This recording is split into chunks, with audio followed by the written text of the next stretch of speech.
my next guest. We have Julie Loewenstine here, and we are ready to pollinate the planet with love together. Are you ready to go in? I'm ready, Beth. Okay, let's go. Have you ever wished you could access all realms of information about yourself and others to fill in some important puzzle pieces in your life? While we all have innate gifts, this week's guest talks about intimate details of her journey as a psychic medium. But it's not always easy having access to so many spirits, angels, and loved ones on the other side. Julie talks about the importance of being grounded and accessing your inner wisdom. Welcome everyone to the Pollinating the Planet with Love show. I'm your host, Beth Bell, and I'm excited to be here today with another very special guest. Julie Loewenstine has been a psychic medium, channel, and medical intuitive since a very young age, spanning 4 generations. Julie's gift include her love of animals, as she can read the energy, thoughts, feelings, and emotions of animals, children, and adults. She guides people through channeled psychic readings using photographs and artifacts to connect with a family member and friends who are among us or who have possibly passed away. Julie's professional background is a BSN RN and an AAS in occupational therapy, as well as a Reiki master and teacher. She has been in the healing profession for over 20 years. So welcome, Julie, on the show. Oh, thank you. I'm so happy to be here, Beth. Yeah, I'm super excited to have you for many, many reasons. And I always love to share how the universe so divinely guides me to my guests. I came to visit a dear friend, and she said, I hadn't seen her in years, and she said, oh, I have another friend coming over. And I thought, well, I haven't seen you in a long time. And this wonderful, beautiful lady, Julie, shows up, and we end up sort of monopolizing the whole evening because we had some interesting things that sort of came in, and you started reading me and some things that were going on in my life at the time, which we won't get into those details. We'll protect the innocent. Yes, for sure. For sure. But it became very clear to me that you were very clear, very, very clear in what you were receiving, what you were seeing, and that led us to just an even bigger, broader consciousness that we were able to get into together. But before we get into all of that, I always like to ask the question, what did you think you were going to be when you were a little girl, and are you doing that now? No. Are you ready? Yeah. I wanted to be a heart surgeon. Oh, God. I wanted to be a doctor, actually. Wow. Yes, I did. Okay. Yes, I did. So how did you get from that to this? I don't know. This came to me so naturally as a young little girl, right? That I've always had it. And I didn't really think that I would do readings and being a medium when I got older, because it happened so naturally all my life. Yeah, because 4 generations. So this wasn't new to you. No, I had seen my grandmother do it. I was with her until the age of 8, more than not. Okay. So I saw her read tea leaves. I saw her, talk to people, and I saw her mediumship come through. And in those days, she pretty much felt like she had to hide it and just be a tea leaf reader, because she was so afraid, that she would get the label of witch or something like that. And she so was not like that. She was very, very spiritual. She would take me into the church just to pray for people that were sick and stuff like that. She was very, very spiritual. So did that give you a feeling of fear yourself, that maybe you shouldn't explore this, or was it just that it just wasn't of interest early on because you just had your sights set on being a doctor? It wasn't of interest because it was so natural to me. Right. Seeing it every day. So no. And I really was interested in science in school. Okay. And so that's how that came about. And what age did you then go, well, wait a second, maybe the surgeon thing is not really my destiny? Well, I ended up getting married at a really young age. Okay. And so that kind of sidelined that whole thing. And and later in my life, like my late 20s, early 30s, I wanted to become an occupational therapist. So I started down that avenue because my son had a learning disability. Okay. So I went off into the medical field that way. But I found out that when I was in college, people would constantly be asking me things, So I was used to always answering questions all through my life with it. I couldn't, escape it really. I tried. And when people ask you questions, the answers just come, and do they come in a form of vision or hearing, or how do you feel most connected? All 3. Okay. That's what's so bizarre about it, right? Because I hear it, so it's auditory. I see it. They give me, like images and pictures psychically. Okay. And then I feel the person's feelings. Okay. This is clairsentient, I believe. So it hits me about on all 3 or 4 engines, and so it's a lot. I have a feeling that it's not just when people ask you questions. It's true. It's probably all day long. It is. So how do you have that boundary? Because otherwise, I mean, you could just go crazy, like listening to all these people that want to come through and give their loved ones a message. So how do you sort of differentiate that boundary? It's been a process. It's been a process. And I feel like I really didn't get a handle on it until my early 30s. Okay. So really, it caused some depression in my life. It caused a lot of things that I really wasn't aware that was related to getting so overstimulated at one time. So I had a mentor in my 30s who was a nurse, who was a medical intuitive, and he had MS, and he was disabled and at home at the time. Okay. And he mentored me, and he really taught me how to channel so it comes through me and out while I'm doing it, versus taking all that energy on, because that's what I was doing all my life. Yes. So he taught me many techniques and how to stand in my power and protect and ground myself really solidly. And he worked with me, I would say maybe, I don't know, for 3 years on and off. So once I was done with that, I felt very solid and sure about it. Having said that, there's times like when I walked in and I met you, it just clicked in. And I asked for guidance that way, actually. Yeah. I will always say before I walked in the house, I said, whoever's in the house, if I'm supposed to say something to someone, let it come through. And if I'm not, then help me. Yeah.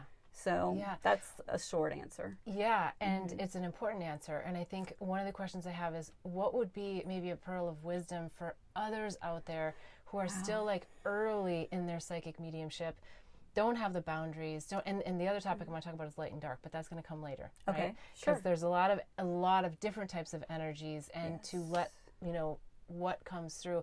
How should young professionals like yourself, with your skill set, how should they get themselves grounded? How should they get themselves the right mentor? So that because I think that's what stops a lot of them from actually using their gifts. It's true. I know this sounds very, very basic, but the first thing I would say today, which wasn't really readily available to me in Ohio, but now it's across the country, is yoga. To really take a yoga class, even if it's a soft yoga class, meaning that it's not a heavy kundalini type of practice where you have to be so dedicated, etc. But a yoga class where they teach you how to get in touch with your inner self, how to sit in meditation and feel that, and that's the beginning of grounding. Yes. So you want to make sure you can get grounded, and then once you're grounded, then you learn protection. Okay. You can even Google that. You can even go online and look at it and be very picky, of course, but there's so many protection techniques. So it's grounding and protecting and getting centered through a really nice meditative state. Yes. And in that, you find so much strength and guidance, and you can, if you're a medium and you can hear, you can feel, you can kind of feel your way through that. Yes. Did I help there? I love that, because I think it's great advice for everyone, right? I mean, it's great advice if you want to really connect to that inner wisdom, but even really critical for people who are going to start communicating with a lot of other, I don't know if I can say entities, spirits, energies, that are out there in the universe, because there's a lot of different dimensions and a lot of different places people can be communicating with. That's true. That's a whole another story. Yeah, it is. Yes. So you always knew you had this. Yes. You had some life changes that kind of put you into momhood and all of that, and you used your occupational therapy and you kind of played out that plan. But at some point you said, wait a second, like, I really feel called to have this be my full-time job. And what was it that got you to that? Well, the occupational therapy, I would work with autistic kids, most of all, and sensory processing disorders. So basically what that is to me is over sensory load, so over energy, or not feeling. Everything to them is very sensitive in their energy. Okay, they need the stimulation, to keep them on track and centered. So I would start using that, hearing because they gave me a lot of hard cases. So I had a lot of deaf, mute, a lot of kids that were totally shut down and combative. So I would come down their spine with my hand and do like a Kundalini type of relaxation with them. And this left hand, I would be doing a therapy, and the right hand, I would be calming them down, and it started to open them up. So I started to hear them talk when they weren't talking, to see what they need.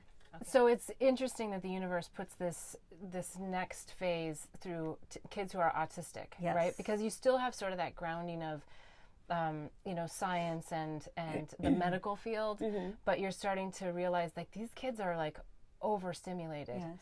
And so what kind of results were you able to see, and how did you use your psychic abilities to help the autistic children? Okay, so I would hear as a medium, auditorily, I would hear what they need, and I would hear their feelings and hear their fears. Okay. So by hearing that, it gave me, just naturally to know what I needed to do therapeutically up here with this hand while I was, giving them energy with the right hand. And so it just came in. I don't even really know how to explain it, but the parents start noticing it, of course. And they would say, "What are you doing?" And I would say, "Well, I'm just basically calming them down with energy and explaining it that way." And then I held classes for them to teach them Reiki or to teach them energy healing so they could do it. Right. So that was really cool because I'm all about empowering. Yes. So that was that. And did the parents, did they want to have sessions with you at yes, that point? Yes, they did. Yes, sometimes, yes. I would say 50-50, yes. Okay. Yes. And did they just want the session, or they wanted to understand more of what you're actually doing? Because if they want more, the chances are the minute you start telling them something that resonates and they go, "Oh, wow, that makes sense. Wow, that's not from here." Or, "Wow, that's something that I didn't know, but it feels like part of me." Right. I had to be really careful. Yeah. I mean, I really had to be careful. I'm in Ohio. So, and you're in a professional situation that may not be as conducive to this whole idea. Yeah. So I could feel my way when I could actually say something or not. Yeah. Because just calming a child down with energy down their spine is very non-invasive, really. Yeah. It's just calming them down without touching them, because you cannot touch them most of the time, or that sends them into a panic, right? Yes. So how I would talk to the parents is just, well, let me back up. If they were really, really, really combative and really, really mute and just really, deep down in themselves, I would talk to the parents first. We're having really interesting situations happen here. It doesn't surprise me. I knew when this woman got into my mobile recording studio that we were going to have electrical things happening. So ironically, one of our lights keeps going out, and so we're going to take a break for a couple of reasons. Number one, because it's just time to take a break, and number two, we're going to let all of the energy here settle.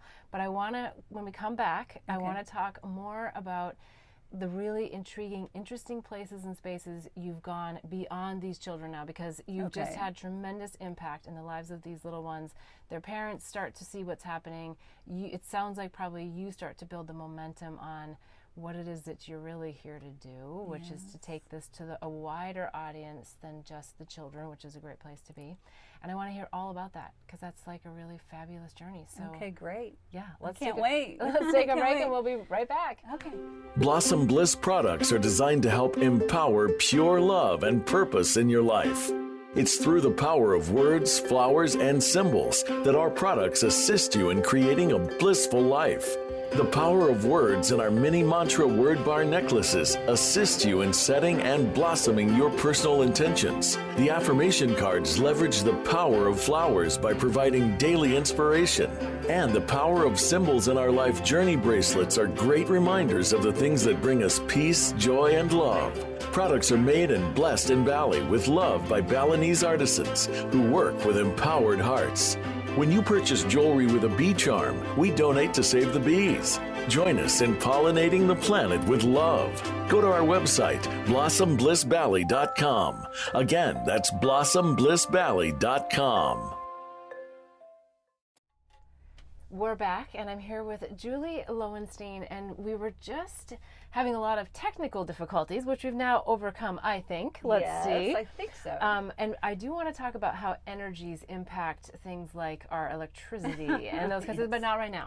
Okay. Because where we left off was a really interesting part. You just spent some time talking about your career and the kids, the children, the autistic children, and the difference that you could make in their life simply by channeling some energy to calm them, Yes. which then led into, well, what about the parents? Because I think the parents would be like, oh, geez, I see what's happening with my child. Right. How can I calm down? Because a lot of times children are also reacting to their environment, to their That's parents. a really good point. Yeah. So, but you've expanded now beyond the children. So what does that look like? And how did that transition happen to move beyond the children? You mean moving into other people's energy Yeah. with it and, Yeah. and getting that going? I've always been able to tap into other people's energy. Yeah. So it just made me more cognizant and aware of specifically how you can, I don't like the word manipulate, but it is, to manipulate the energy for someone's highest, greatest good. And I've always been about that too. So an answer to your question is kind of I tailor it to what each person needs. And let the energy go because it's coming through me from the higher power. So I ask, like I pray before, to ask that the energy goes wherever the person needs it the most. Right. And I can so always feel where I need to focus the energy on someone's body because it just takes me there. And it's funny because somebody will be lying there and they'll say, oh my God, how did you know that hurt? Or how did you know this? So that's how it just happens. It happens naturally. Did that answer your question? Or? Yeah, well, and I think, because it sounded like maybe a majority of your time was spent with the children, and Yes. I think from what I know now, a lot of your time is not necessarily in those environments. Like, you probably still work with children, but Yes. I mean, you're very well known with a lot of people, and they come back to you and come back to you because you do such an incredible job. So I'm seeing, all of these people who you're serving in a sense from this empowerment perspective. How did you get to that as just a full-time job? That you're out there working with people. I've always done Reiki healing, Yeah. and I honestly put a name to it. I had energy healing from a little girl, Okay. and my grandmother showed me that because Yeah. she had it too. That wherever the energy goes, you just put it.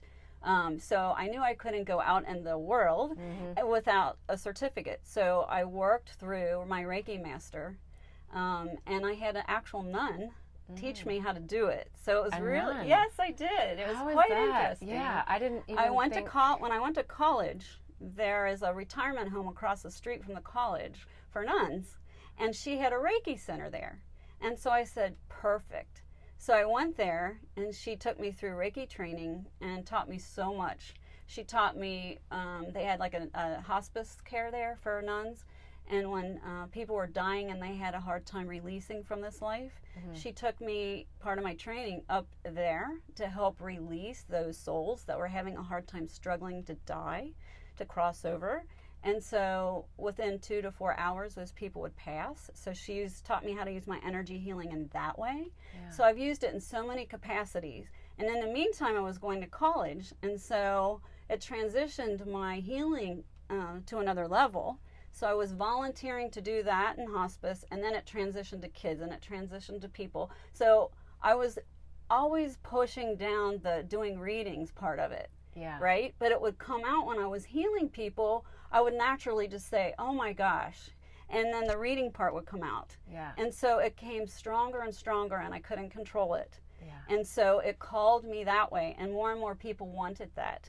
So I was doing that, practicing nursing. It came through in all my nursing, and it just was to the point where I quit in a children's hospital, and I worked in an alternative health practice doing IVs. And I was so tired because I was only getting 3-4 hours of sleep, trying to do both. Right. So I just looked up and I said, okay, higher power, what do you want me to do? Well, something's got to go.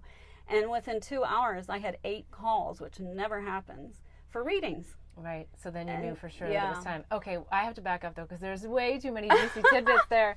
Okay, so a nun. I'm not Catholic, so I don't know all the details of the Catholic religion, but I was not aware that they would be interested I know. in this type of Reiki or any of this. Yes. So is this sort of a rarity that with this nun, or is there an underground, maybe not an underground, but you know, a belief system within the Catholic religion? Because I think that means a lot to people who are very religious and who are really in the Christian faith, to hear of people of the Catholic religion, you know, in those types of positions as a nun or a priest, that actually are seeing the value of this work. It's true. It's true. And my grandmother taught me at a young age that it's the higher power that comes through me and on the telephone line. So when I looked for a healing modality to put a name to what it is that energy healing I did, I called it in. I just said, I'm turning it over, help me find the right person.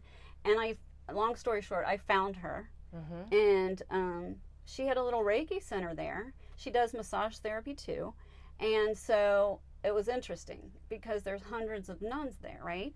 So half of them believed in this healing power, and the other half thought it was horrible. It was just horrible. So I found out that there's like two kind of, I hate the word factions, but I don't know what other word to use, that there was two kinds of thinking, let's say, in that religion. And that I also found out there were healing masses that priests would have every Thursday or Tuesday night during the week that I wasn't aware of. And then other priests that ran parishes were like, no, that's evil. So it was very interesting because there was everything so spiritual about it. Every time she would do healing on me, I would cry and get just so, I would see things I never saw, the purple gold light. I would see angels galore. So it was a beautiful experience with her. And she was one of a kind, and she really was a pioneer because the bishops and cardinals come through and they really put her down. And she had to pretty much keep it under cover. And then one day she just stood up and stood in that power. And so, I don't know, I just feel like she was helping people to cross to the other side. Yes. Tell us a little bit about that, because I think death is really scary for a lot of people. Yes, it is. And when you see it from a different perspective like you do, there's just a whole nother way of seeing the crossover. Is there any particular, maybe even just an example of something that you really were moved by, or you know, what really helped you understand that crossover? Was there something that happened that might be shareable?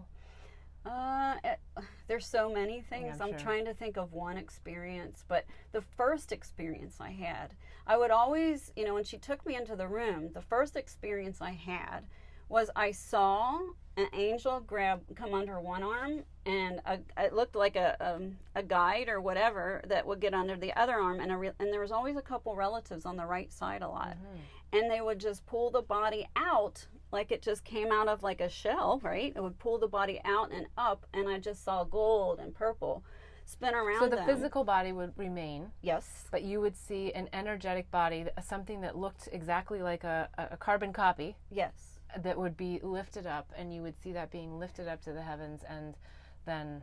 Yeah, and it was, I saw the white tunnel. I saw that, you know, very big, bright light that would, you know, that they would come down in and pull them up through.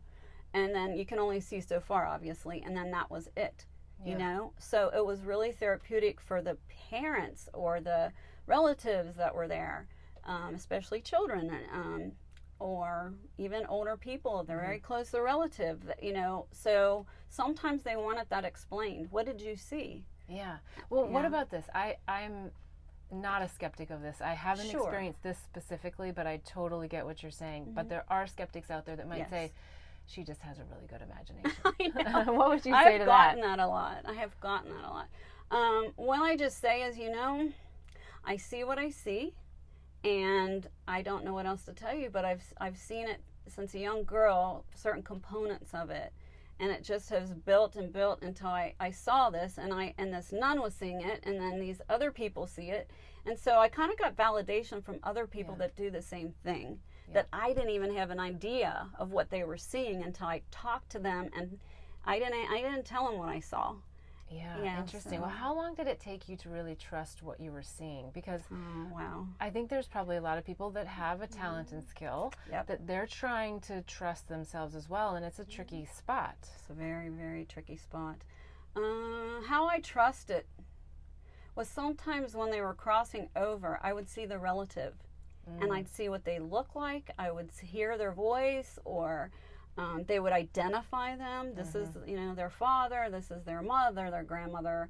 And so I would say to them, hey, did your loved one, at the appropriate time, did your loved ones say this? Because they would give me something specific. A symbol or a message or something that they knew would resonate. Yes, like a piece, they referred to a piece of jewelry, the favorite flower, the characteristics, personality characteristics. And their eyes were just like, oh my God. So that gave me confirmation. And I heard in my voice, in the higher power's voice or my angels say, know, trust, and believe. It's blind faith, Julie. It's blind faith. Isn't that what faith really is? It is. Yeah. It is. Interesting. It is. So it's really deep. I'm trying to answer it in a simplistic way, but it's very deep, as you know. Yeah.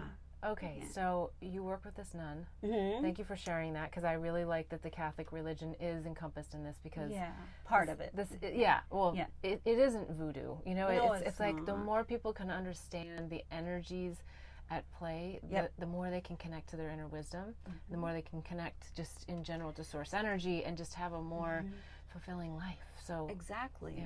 That's true. It's so true. Yeah. It is. So after the nun, yes, then you went on to do what? Because you were always, as I get, you were always doing readings, but there was a time when you kind of like really branched out on your own. Right. It was when I had that the talk with the higher power. What is it that you want me to do? Something's got to give. Yeah. So I got all those calls, and it was like one thing into another, and it just grew. I can't even explain to you how it grew, but it just did, from one person to another. Then I start teaching classes in Ohio about grounding and protecting and how to develop your third eye, because I believe everyone has the capability and some capacity. It's just really tuning into yourself, getting yourself grounded, protected, and aligned. A lot of people don't even know what that is, and it was fun teaching that, to get your body, your mind, your heart, your soul all aligned. And you can tell, because somebody that has that is very, I think you understand that for sure, they're very empowered and confident, not egotistical at all, but just very empowered and confident and comfortable in their own skin. Yeah. So I hear you talking about meditation as part of this grounding. Right. And there's a lot of people, I think, that have heard about meditation now, right? And a lot of people who are like, I know I should meditate, but I can't, or, it doesn't work for me, or... Yes. So is meditation a must, or is there a way around it, or a way to make it easier for the more challenged meditators? I'm challenged. I am challenged. I think we're all challenged in our own way, yes. Part of this healing class was to do that. And there's so much chatter in my head a lot, so she told me how to gain control of that. Well, yours and chatter from a lot of other spaces and places. Yes. So I had to gain control of, okay, angels, guides, line up, order of importance, close it down, whatever messages I need to hear for this meditation come in for my highest, greatest good. Yeah. Because that took me a couple decades to get that right. So it was really challenging for me to meditate. So what she suggested was guided imagery. So I put my earbuds on, and I did a guided imagery through certain people that called to me, when I was looking on YouTube, or CDs that she had.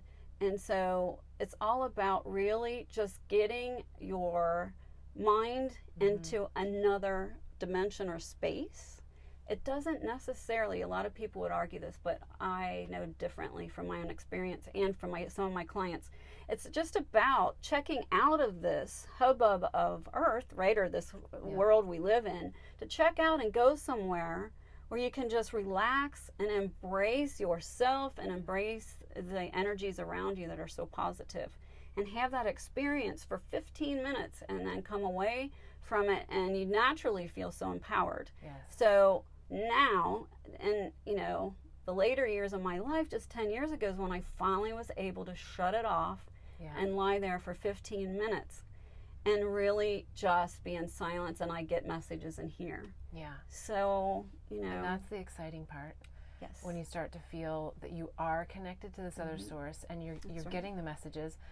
But then what about the people who say, okay, yeah, I've been there, exciting, love it, but now I'm not getting anything. You build that expectation sometimes, right. and that can shut down the energy as well. Right. Is there a tip or a technique or a pearl of wisdom for that? Usually they're not grounded. Okay. So if they're not grounded, and I don't even know how we would explain grounding. I guess grounding is when you feel more on this earth, you feel more in tune, and I don't even know how to explain it really. It's just that you're grounded. You're feeling more in tune with the earth or the people around you, the birds, the trees. You're more in tune with that. So if you're really grounded, you're going to at least see something when you close your eyes, or you're going to hear something, or I tell people, or sometimes it's just a matter of feeling in that space. Yeah. And that's fine, and that's all you may get, and that's perfect. Because the whole point of the matter is you want your head in that space for a certain amount of time, so everything's shut down. So when you reconnect, you're in a happier, more calm state. I think that's a great pearl of wisdom. Something that resonates really well for me, because I know that a lot of times I want to go out there. I want to be out there. I want to play in this other realm. And it is about just sitting and listening to the birds and being here, because we chose to be human, right? To be here and to have this experience. So that's great. Great advice to just really get grounded, and you start to hear and see things in a different way. Yeah, and I still struggle with that. People think I don't, but I do. If there's a lot going on in my personal life and my business life, and I just have a lot going on, I first have to take a walk on the beach or take my shoes off and walk on the grass. And after that, just really work hard on disconnecting from all of that. Yes. Then I'll go to a sound bath, or then I'll put guided imagery on, and then it comes a lot easier. Yeah. So it's kind of a process, and sometimes when I am in a sound bath, I'll think, oh my gosh, like, why didn't I go out on my body and see things like the last time? Or why don't I see these great colors or hear something? And sometimes they just want you to just lie there and let it happen and just get relaxed, and there's nothing more to it. Yeah. So we put a lot of pressure on ourselves, not unnecessarily. Yes. One of the things that I learned about you when I first met you, which I was kind of like, wow, was you also read animals. Yes. So you can take a picture of a person or an animal, and you get information from them. And the story that you told me about a reptile was very fascinating. I don't know, maybe you're tired of talking about it, but I would love to hear it. I'm never tired of talking about it. It was a fabulous story, but we're going to take a quick break, and when we come back, I want to hear all about it. That's great. Blossom Bliss products are designed to help empower pure love and purpose in your life. It's through the power of words, flowers, and symbols that our products assist you in creating a blissful life. The power of words in our mini mantra word bar necklaces assist you in setting and blossoming your personal intentions. The affirmation cards leverage the power of flowers by providing daily inspiration. And the power of symbols in our life journey bracelets are great reminders of the things that bring us peace, joy, and love. Products are made and blessed in Bali with love by Balinese artisans who work with empowered hearts. When you purchase jewelry with a bee charm, we donate to save the bees. Join us in pollinating the planet with love. Go to our website, blossomblissbali.com. Again, that's blossomblissbali.com. We're back, and I'm here with Julie Loewenstine, and I have to say that I have been with many, many psychic mediums. I've just been blessed with this opportunity, and I have to say that you're one of the most clear mediums that I've ever been around. Thank you. Yes, the level of detail that you get from complete strangers. You didn't even remember my name when you did my reading, my first reading, and the stuff you hit on was really, really interesting. Yeah, to say the least. We had accurate. A good time. We did. But one of the first things that we started talking about was this reptile story. Oh, our mutual friend said, tell her about the reptile. So will you share this story? Because I just think it's wonderful. Yeah. So sometimes I'll go to people's houses if they have like a group of 3 people, and then I'll do private readings at the homes. Sure. And so it was here in California, And so I'm going in, I'm just always out for the adventure anyway. And so I walked in and, I got my room set up, sat down, and the first person came in and she said, "Oh, you read pets, right? You read pets." And I go, "Oh, sure, sure."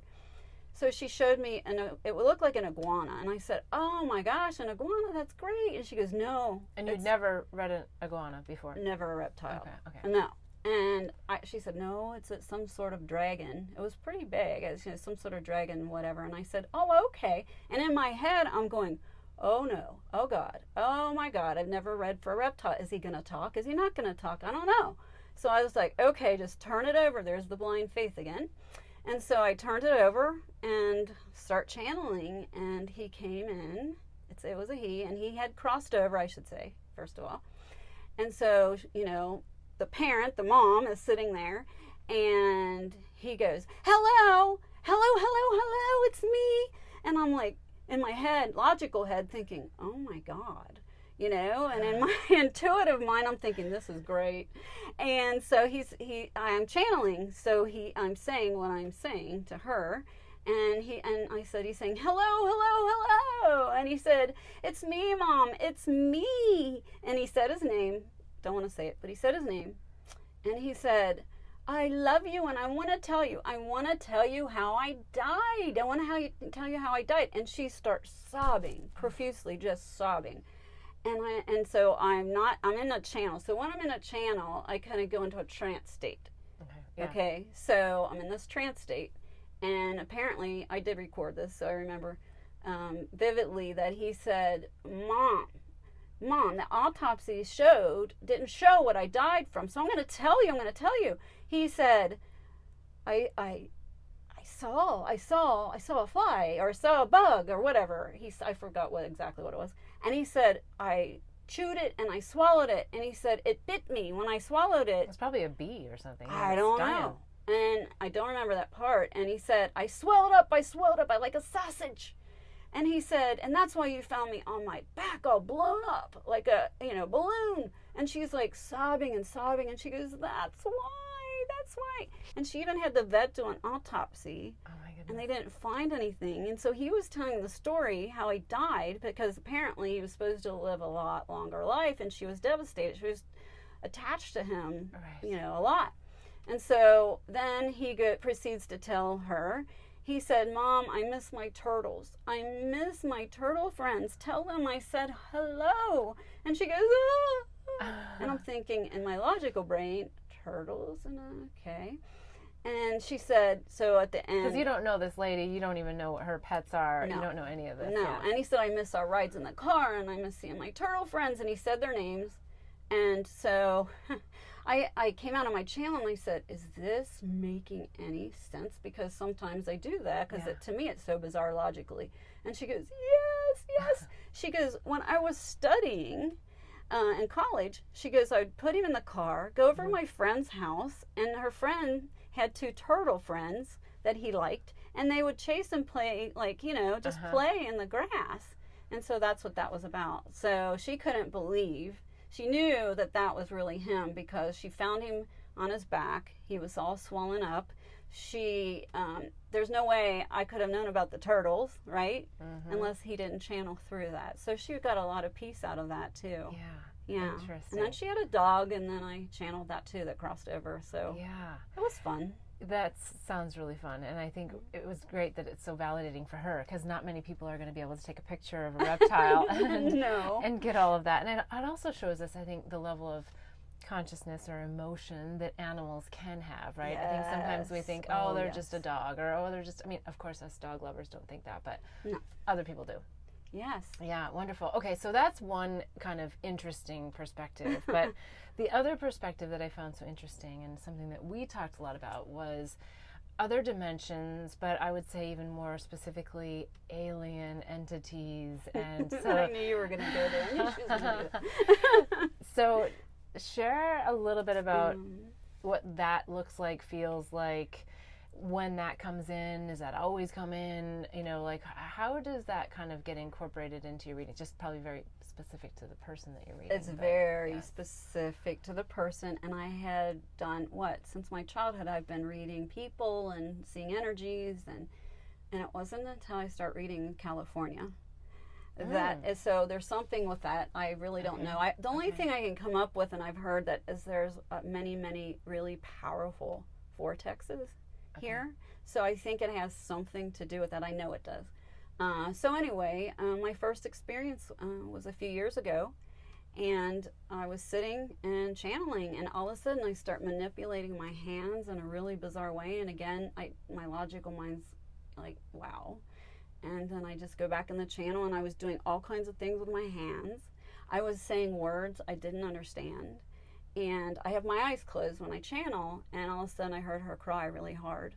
And I opened my eyes, and she goes, "Oh my God, that's my language from another life," and that's how I spoke. And I said, "Excuse me." It floored me, and for 3 days, it took 3 days. I canceled my other readings and rescheduled them because it wasn't something you were familiar with even at that point.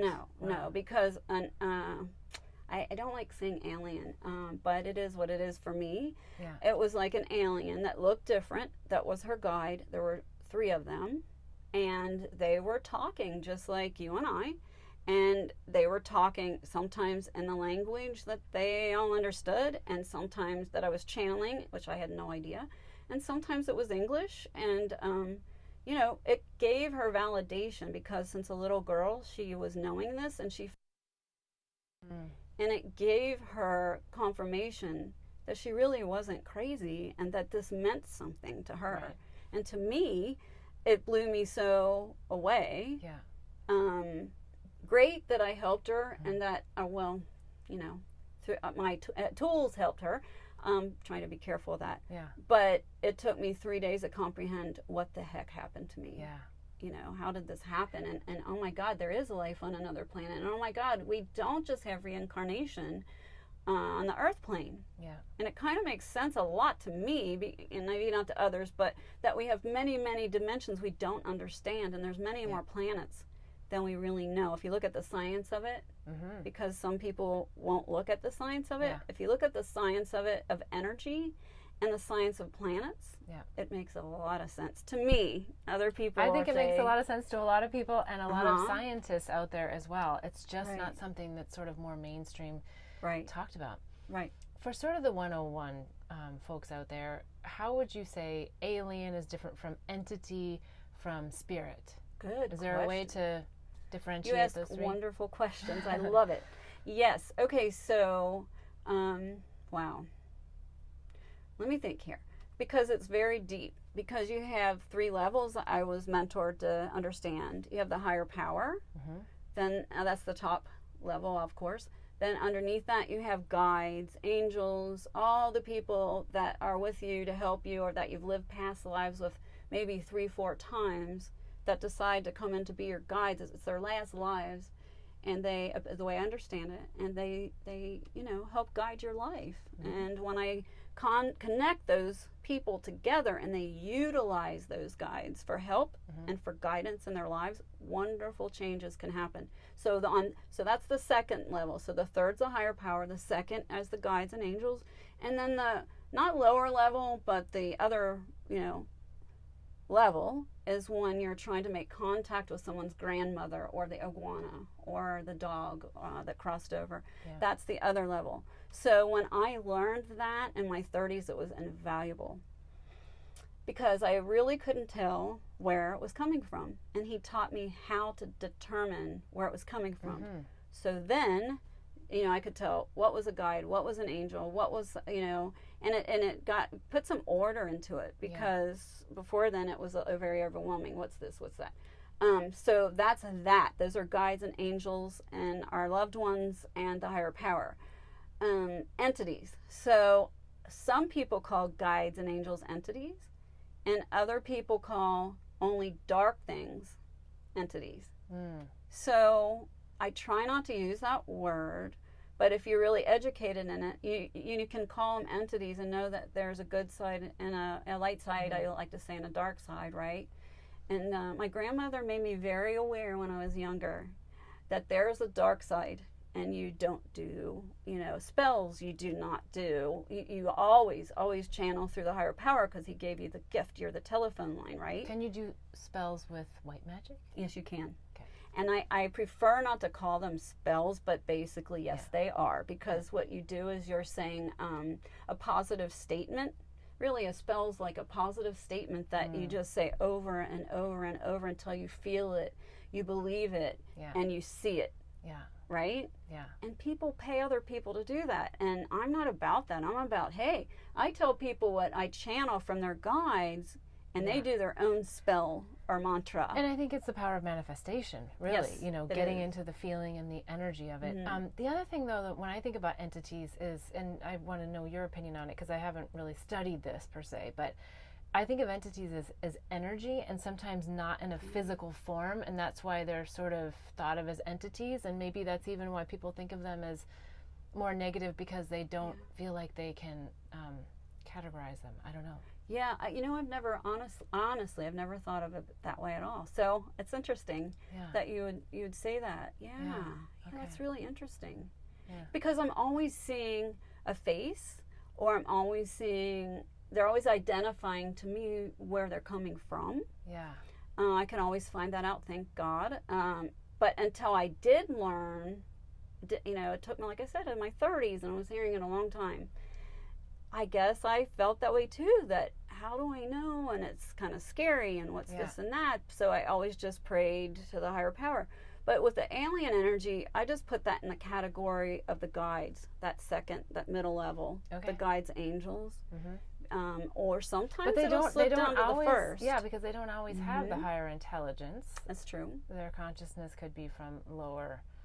What's interesting though is that when I have channeled, because now it's happened a lot here, okay, that I do readings in a fair amount, let me say. And what's interesting is that they really want it to be known that our concept of time and their concept of time is so different. We may live 3,000 years in that life, or here we live, 100 if we're lucky, right? Yeah. And they're always talking about time factor, and they're always talking about the greater good, which I want people to know. So, I feel like that when you are coming from a higher place that's good, you only get the good. Yes. So much that I want to get into, and I know we don't have so much time, but when you're talking about time, yes, I love that topic because I think it's like the thing that sort of keeps us in this illusion. Yes. Gravity, like there's so much that we don't actually know scientifically, but there's a lot of people trying to figure it out because gravity and time. And is there anything that comes to you to share around the concept of time? Right? And how we can... I'm not really good at it at all at time. Okay. As you know, I mean, I don't even know where to start with that one. Oh, Beth? Well, it might be a whole nother episode, actually. Yes, because it is. It's almost like be one of those really things... specific here. We have... Well, I can't, because I think what I'm asking for is probably something that would need to be channeled in, because it's a... I just know that the way that we view time, if we got rid of the idea of time, everything would free up. Like if we could, I mean, even if time still existed in the human realm, but if we were able to really disconnect ourselves from that concept of time, it would be so interesting here. So interesting. And I think sometimes we do this. I mean, we naturally kind of... fold time unknowingly, and then sometimes we intentionally try to fold time, and sometimes we extend time, right? Yes, so we do. So or sometimes with me, I lose time. So when I'm going into a channel, I am thinking I'm channeling for 20 minutes, and I have to actually set alarms, timers. If I do an audience reading, I have to have one of my great friends to give me cues, because I channeled for one woman whose son crossed over from the drug epidemic, a heroin epidemic, and she lost him very suddenly and didn't have closure. But this is just an example of the time. I didn't really tell her, if I go on past an hour, let me know. I was holding her son's urn, And so I just went way out there. I was in great, clear connection with him. Yeah. And she was recording it, and she said, Julie. And she said, it's been 3 hours. And I thought it was 20 minutes. Right. You know? Yes. So that's how time to me, I always got yelled at with my parents. I don't blame them, really. Friends, because my concept of time, I don't know, I guess in my head, that it's hard for me. I need cues and timers, just like I did for kids with disabilities. I needed to ground you back into time. Yep. So time's a big and interesting concept for me. Yeah. Okay. There's more to talk about that at a later date. But okay. So overall, I mean, you've read thousands of people, and you have probably seen some common threads. Is there anything in particular that is worth sharing as far as humanity is concerned, and maybe some common threads that we could shift or change, or that people individually should be working on? Very abstract question, I know.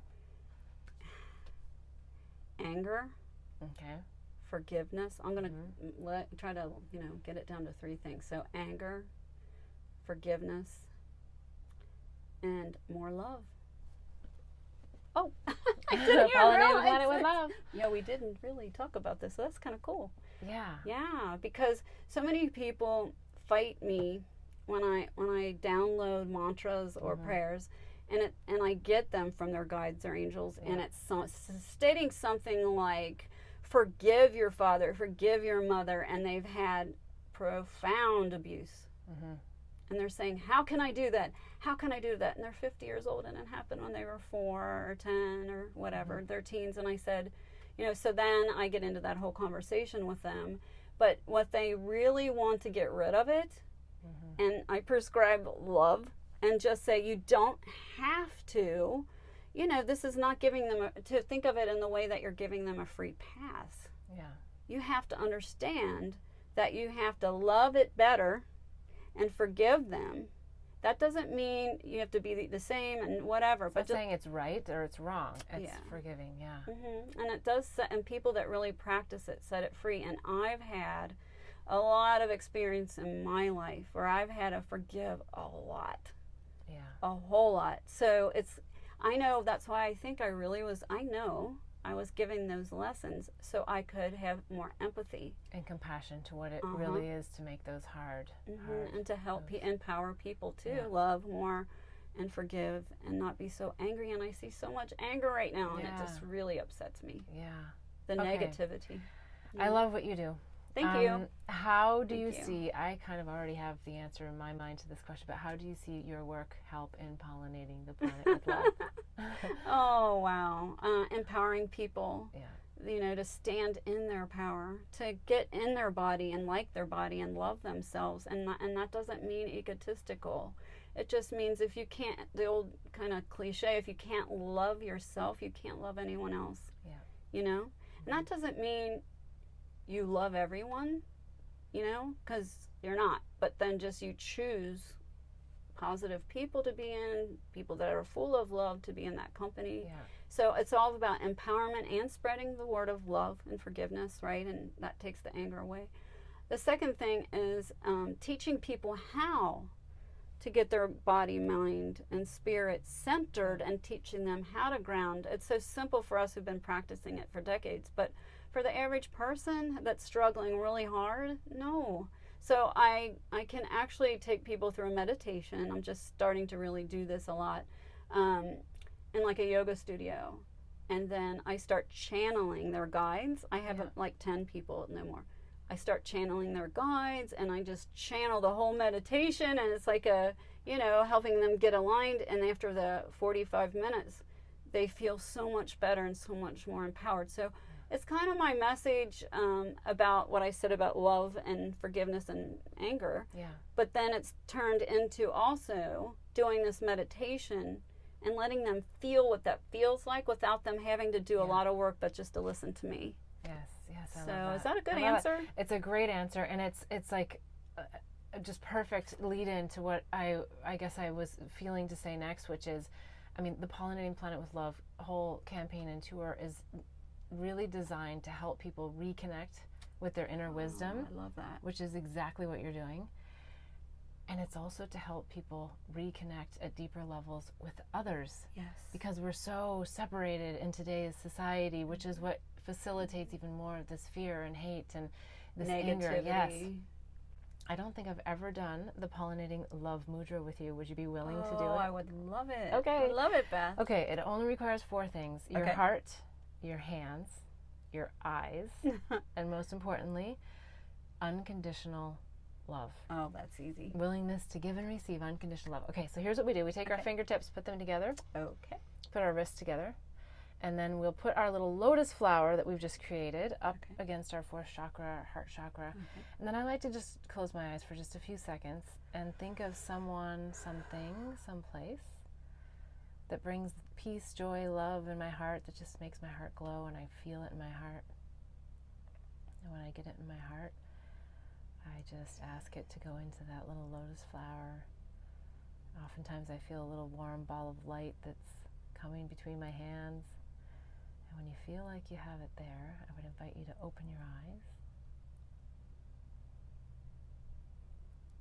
And we're going to share that love with each other and then out into the world. So we're going to slowly blossom our little lotus flower. So our hands just come forward a little bit, and then our middle fingers open, our index fingers open, our thumbs open, and then our little lotus flower just goes to each other. I love it. And we put it out into the world, sprinkling the bliss to everyone. Yay. And back to namaste.